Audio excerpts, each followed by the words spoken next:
Lucía y la luz del alma. Recuerdo la historia de la joven Lucía, quien vivía en un pueblo al borde de un bosque antiguo.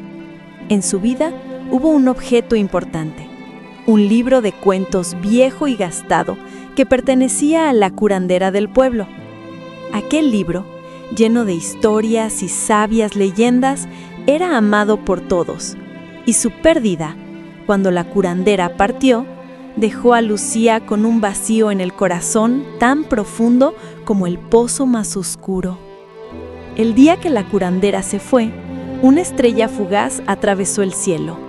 No fue un destello rápido, sino un hilo de luz que se extendió, como si el firmamento estuviera derramando una lágrima de plata. Lucía, incapaz de dejar atrás su dolor, se aferró a la última historia que había leído en las páginas del libro, la del bosque susurrante, un lugar mágico donde el viento transporta los recuerdos y las emociones de quienes ya no están.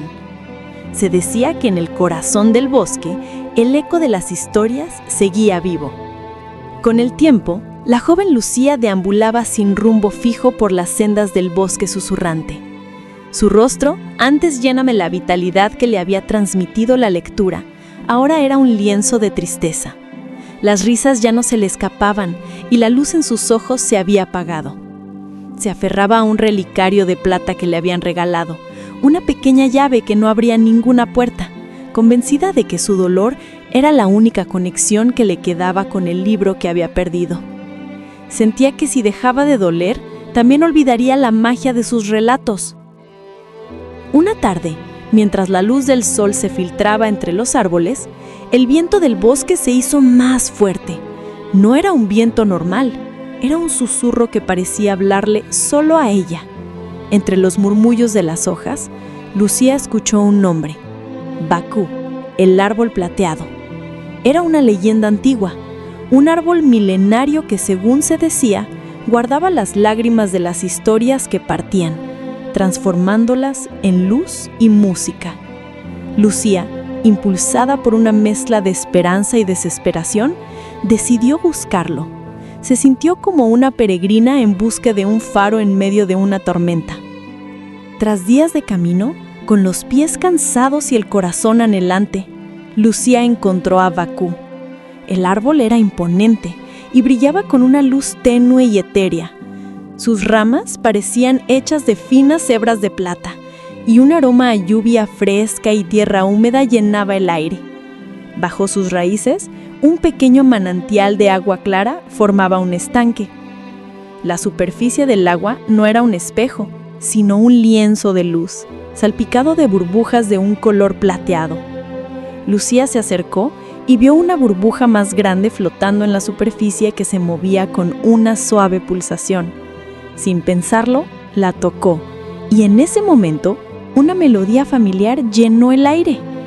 Era una canción de cuna, la misma que había leído de niña para ahuyentar a los monstruos de la oscuridad. Fue entonces cuando Lucía se dio cuenta de la verdad. El manantial no estaba hecho de lágrimas de dolor, sino de relatos convertidos en melodías y destellos de luz.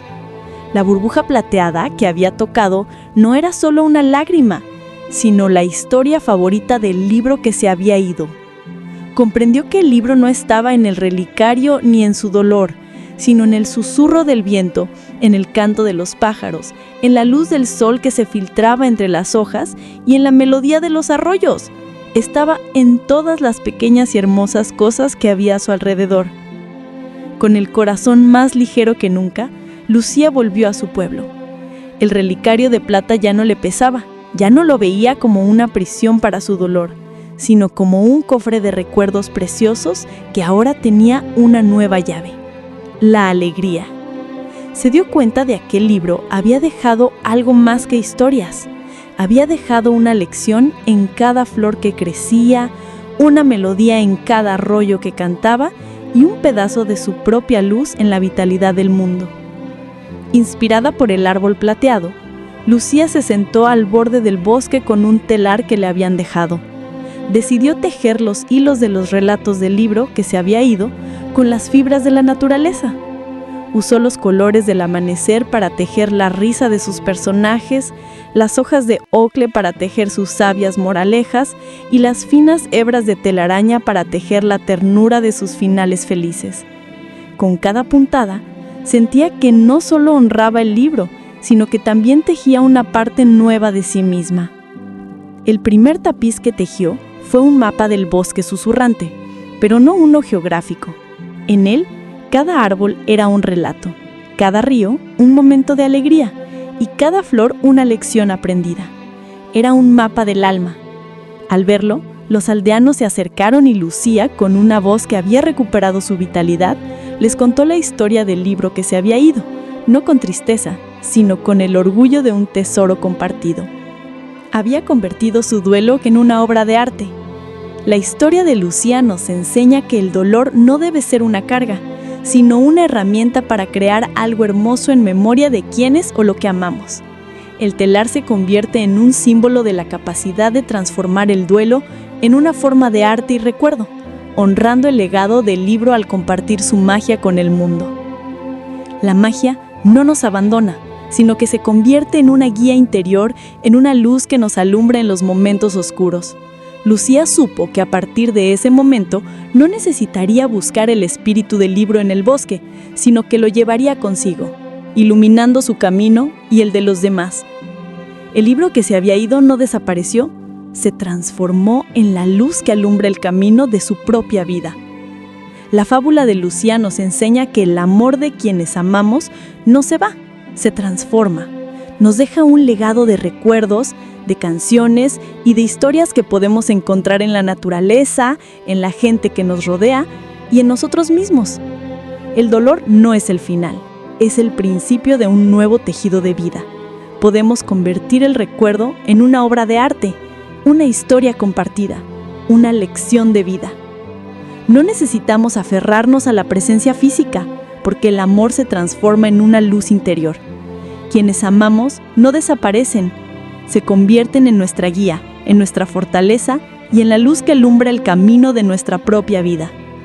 Deja tu comentario, me gustaría saber si tú también crees que el dolor no debe ser una carga, sino una herramienta para crear algo hermoso en memoria de quienes o lo que amamos. El amor de quienes amamos no se va, se transforma, nos deja un legado de recuerdos, de canciones y de historias que podemos encontrar en la naturaleza, en la gente que nos rodea y en nosotros mismos. El dolor no es el final, es el principio de un nuevo tejido de vida. Deja tu comentario, dale like y suscríbete para más historias. Hasta pronto.